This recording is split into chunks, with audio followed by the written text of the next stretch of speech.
A gente tem várias perguntas aqui, aí tem, em caso de não funcionar, existe algum mecanismo de saída dessa parceria? Como você explicou, são etapas, né? Então, que começaria, eventualmente, nessa primeira conversa com o Corinthians, na votação dentro do Conselho, e depois de uma votação de mudança de estatuto, que aí, no caso do estatuto atual do Corinthians, precisa ser via... algumas das mudanças de estatuto precisam ser aprovadas via Assembleia Geral, algumas não, mas nesse caso, especificamente, sim. Dedé, obrigada pela pergunta. A gente tem aqui outra pergunta também que diz respeito ao investimento, e você já... O Ailton perguntando se vocês têm acompanhado as notícias sobre Santos e Fluminense, que também pensam em fazer suas SAFs, e aí fala, clubes infinitamente menores, então me parece que 1,6 bi ficou pouco para o Corinthians. O nosso valor já é maior do que esse. Esse valor, Sim, nosso valor já é maior do que você já esse. tinha falado isso.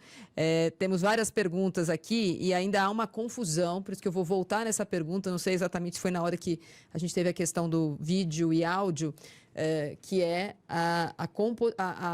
qual é a natureza dessa SAF. Ainda que a lei da SAF no Brasil seja a única, a natureza dessa SAF não é comparável nem com a SAF que a gente conhece hoje, a SAF do Cruzeiro, a SAF do Atlético Mineiro, a SAF do Botafogo, a SAF do Vasco, a SAF do Curitiba, que mais, Pipo? A SAF do Bahia, do América Mineiro, Fortaleza. Por aí. Antes da nossa live começar aqui, a gente estava falando sobre as inspirações. Então, para entender a inspiração disso, eu acho que esse assunto SAF virou um assunto muito debatido no futebol brasileiro. O caso do Bayern de Munique, agora teve NFL, como você falou, o caso daquela cor que não se pode falar, Packers.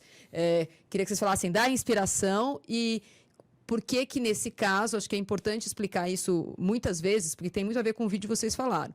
Ninguém está comprando o Corinthians, é o corintiano, no caso que vocês estão explicando, assumindo o Corinthians. E aí depois eu vou colocar aqui também para vocês me explicarem um dos dois, apesar de ser o corintiano assumindo parte do Corinthians, ou investindo no Corinthians, há uma ideia de administração, com conselhos e tal, e aí vocês explicam para a gente como vai funcionar. Bom, você fez muitas perguntas. Vamos começar por qual? Não, sobre a natureza e a inspiração desse tipo de SAF. Bom, porque não é uma SAF, quem está comprando o Corinthians é o Carlos Teixeira. Não, claro, claro. Então, vamos lá, Marília. Inspiração, né? Que tipo de SAF? Se a gente for olhar o próprio acrônimo, né? SAF, Sociedade Anônima do Futebol. Quer dizer, Sociedade Anônima significa que você pode ter um ou vários donos, né? No nosso caso, nós teremos milhares de donos. São os corintianos. De novo, com limite máximo de compra, para ninguém ter poder... Qual é esse limite? Hoje ele está desenhado em 1,8%. 1,8%. Tá? Mas, de novo, com todas aquelas regras de reserva popular, então pouquíssimas, se houvesse pessoas com 1,8%, seriam pouquíssimas, tá? Dentro desse modelo. As ações estariam muito pulverizadas. Né? Até para que o nosso amigo entenda, o limite do Bayern de Munique acho que são 5%, né? Eu não sei te dizer. Acho que as empresas, as várias empresas parceiras, acho que elas podem chegar a 5%. Não, acho que não, Piperno. Agora, eu me lembrei aqui, o Bayern, bom, de novo, né? Salvo engano, 70% são dos torcedores, tá? Isso. E 30% são de 3 empresas. Adidas, Allianz e Audi, 10% cada um, tá? Exato. Então, da onde vem a inspiração? A inspiração vem da nossa história, Marília. A inspiração vem do fato do Corinthians ser um clube fundado por operários, com poucos recursos, que ousou ganhar dos clubes ou disputar campeonatos e vencê-los contra os clubes ricos da cidade através da união das pessoas. A nossa inspiração vem daí. A nossa legislação, a legislação da Sociedade Anônima do Futebol, permite que esse modelo, com milhares de donos, seja implementado. Quer dizer, nós não estamos distorcendo a legislação nem criando qualquer tipo de anomalia para adaptar milhares de corintianos. Então, nós temos motivos ontológicos para ter o corintiano como dono e nós temos respaldo legal para que isso seja feito. Tá? Então, acho que isso responde à questão da diferença e da inspiração. Certo. Eu vou pedir para o Gabriel. Gabriel, tem uma tela na apresentação deles que fala da organização do que, chegando na última etapa que você falou, né, passando por essas etapas, depois eu não sei qual é a previsão que vocês têm, otimista e conservadora para isso, caso seja aprovado, de como seria, então, a administração do Corinthians a partir do momento 1 dessa sociedade. Clube, torcedores. Coloca para mim, Gabriel, também aqui na tela, porque daí ajuda. Eu estou vendo aqui, a gente está vendo na tela agora 4 dos idealizadores e a gente está falando sobre empresários e pessoas que se reuniram pela primeira vez, já contei essa história, depois que saiu a primeira lista dos maiores doadores da vaquinha da Arena. E a partir dali começou a conversa. Então, não, é o anterior, por favor, Gabriel, esse aqui. Então, se você puder explicar para a gente, um de vocês, a gente divide a tela e vocês explicam para a gente o que seria isso. Mas, assim, principalmente, é bom olhar que talvez a gente não conheça os corintianos a partir desse momento, nenhuma daquelas pessoas que estavam lá desde 1911, que em 1910 eles não estavam, eles não são operários, mas começaram a mandar em 1911. Por favor. Marília, eu só queria, antes até de seguir, colocar 2 pontos aqui. O último balanço do Corinthians foi auditado por uma empresa que se chama GF Brasil Auditoria. E concluíram eles que, feita a análise, há uma incerteza relevante que pode levantar dúvida significativa quanto à capacidade de continuidade operacional do Corinthians. Né? Isso é o que os auditores independentes disseram. E, agora, mais recentemente, no processo de RCE, também foi feita uma perícia judicial, né? E os peritos judiciais também disseram que o Corinthians enfrenta fluxo de caixa comprometido, déficit operacional e risco de não cumprir suas obrigações a curto prazo, como salários e custos administrativos. O índice de endividamento foi classificado como insatisfatório, chegando a 120%. Ou seja, até complementando só a postura do Carlos, o que nos motivou, me parece que o destino com a paralisação da atividade é inevitável. Né? Não gostaria, falo isso com muito pesar, muita tristeza, né? Mas é inevitável. E se isso acontecer, nós temos que ter uma opção. E a opção é essa que nós estamos colocando aqui. A questão é saber se vamos esperar chegar neste ponto, né? Ou se vamos nos antecipar para que a situação não chegue tão à ruína antes da gente tomar um caminho de melhoria. Edu, e já que você vai falar de governança e a gente tocou na questão financeira, eu acho que tem uma notícia recente, eu acho que vai de encontro a essa transição do financeiro para a governança, né? Que é a possibilidade do Corinthians fazer uma nova negociação de name rights e isso criar mais um fôlego financeiro para o Corinthians, né? O que é importante do corintiano entender, e de todos os corintianos entenderem, que o que nos trouxe até aqui, a causa raiz disso tudo não é financeira. O problema financeiro é só uma consequência de um problema muito maior, que é o problema de cultura empresarial e de governança. Então, ainda que o Corinthians consiga fazer um name rights, antecipar, comprometer mais o seu futuro, ainda acima do que já está comprometido hoje, isso vai dar apenas mais uma sobrevida, mas o problema raiz não vai ser resolvido e nós vamos seguir com as mesmas discussões que a gente viu nos últimos 10 anos.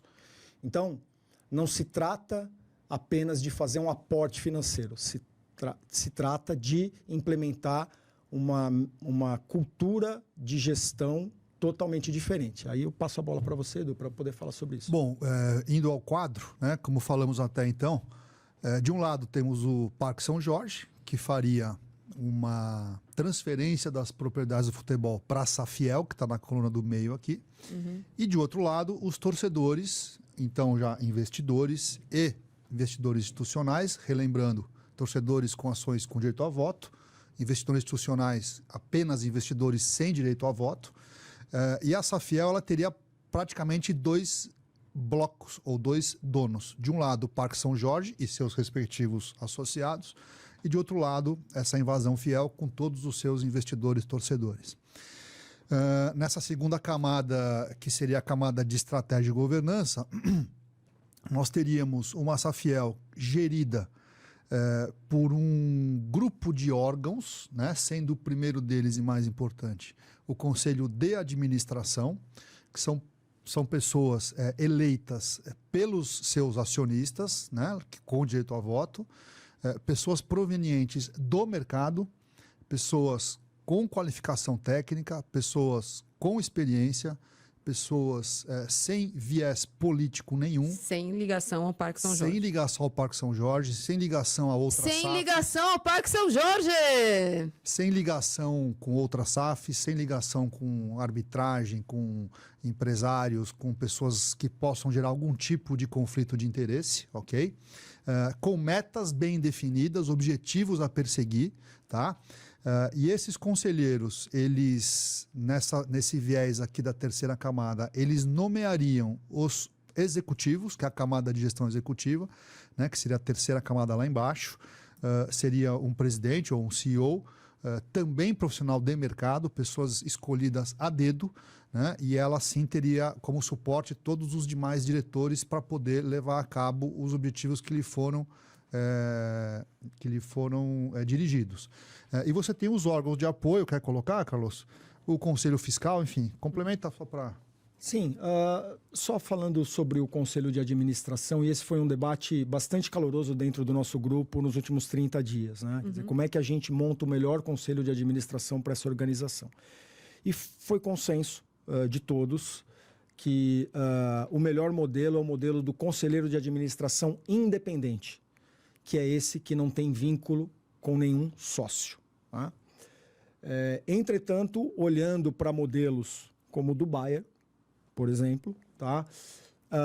Nós vamos sim ter representantes da torcida e do Parque São Jorge no Conselho de Administração, porém, eles são representantes consultivos. Eles não tomam decisão de gestão, eles estão no órgão sem direito a tomar decisão. Então, é uma forma de você manter os donos próximos da gestão, os representantes dos donos próximos da gestão, sem que eles tenham o poder de tomar decisões. Tá? Quem serão os decisores? A gente não tem os nomes ainda. Os decisores são os independentes, são os conselheiros independentes. Nós ainda não temos os nomes, tá? Mas quem manda, se você for... Quem manda? Esses profissionais que o Eduardo acabou de relatar aqui. Os conselheiros independentes, ultra qualificados, com experiência. Tá? Isso é cláusula estatutária pétrea da Safiel, tá? Isso não se muda. Então, o que a gente está falando aqui é que a partir do momento que essa sociedade for oficializada, manda na sociedade ninguém do Parque São Jorge. E nem dos torcedores. Certo. Eles só votam em quem vai mandar. Votam Eles em quem vai escolhem mandar. quem vai mandar. Quem vai mandar. Certo. E aí, quem vai mandar, além de, obviamente, já existia uma expectativa dessas pessoas que se reuniram para fazer o projeto. Então, vocês estão envolvidos, a gente viu ali, envolvidos nisso. Eu queria entender a ideia de os funcionários do CT e os funcionários do estádio do Corinthians, então, essas duas propriedades, ou esses dois ativos, como vocês chamaram, seriam pessoas novas ou as atuais, mas escolhidas por essa nova direção. Você está falando de funcionários que vão trabalhar aqui na camada de gestão executiva? Técnico, o gerente de futebol, quem vai contratar para o time? Sim. Aqui embaixo, nessa terceira camada, Marília, você tem a figura do CEO. Sim. Né? E o CEO, ele escolhe os diretores dele. Os diretores escolhem os seus gerentes, os gerentes escolhem a sua equipe. Cultura empresarial. As decisões elas estão ligadas a currículo da pessoa, capacidade de entregar as metas dela e tudo aquilo que a gente está acostumado em qualquer empresa. Não tem a menor hipótese de nós termos funcionários aqui que são apadrinhados de algum sócio, por exemplo, né? Toda a estrutura é profissional, do funcionário mais baixo ao cargo mais alto. Eu não sei se eu respondi a sua pergunta. Mais ou menos, daqui a pouco você pergunta de novo. Vamos lá. Uma outra curiosidade, né? Então, como a partir, né, da implementação da SAF, na verdade, a gente está falando da constituição de uma outra empresa. Isso. Perfeito, né? Onde é que vai ser a sede dessa outra empresa? Lá no Parque São Jorge ou no estádio, por exemplo, ou quem sabe em algum outro espaço? Sem dúvida nenhuma, não seria no Parque São Jorge, né? Provavelmente a sede administrativa, por exemplo, uma boa sugestão seria no próprio centro de treinamento do Corinthians, né? Mas nós entendemos que o Corinthians também, uma marca como o Corinthians, precisaria ter algum tipo de escritório também aqui na Faria Lima, na Avenida Paulista, né? Mas, ou seja, tira o comando do Parque São Jorge. Sim, sim. É uma nova empresa que nasce com uma nova cultura, com uma nova sede, Novo CNPJ. com um novo CNPJ. É um recomeço. Quando eu falei aqui, Uma refundação quando mesmo. eu falei aqui que o porquê era fazer uma refundação administrativa, é disso que a gente está falando, né? A gente encerra um ciclo que funcionou durante 100 anos e começa um novo, de forma totalmente diferente, sem vender a um dono. Não, e eu que, pelo menos, né, tá claro para mim, mas não sei se ficou claro para todo mundo, é uma nova sociedade, uma nova empresa que vai assumir alguns ativos do que hoje é o Corinthians. O Parque São Jorge não entra nessa história. Só as propriedades do futebol. Só as propriedades do futebol. Então, Isso. o Corinthians, o clube, o Parque São Jorge, na Rua São Jorge 777, continua sendo do associado, do sócio do Corinthians, e esses dirigentes vão continuar mandando dentro do clube. Isso. E Ou mais, seja, sem nenhuma perda patrimonial.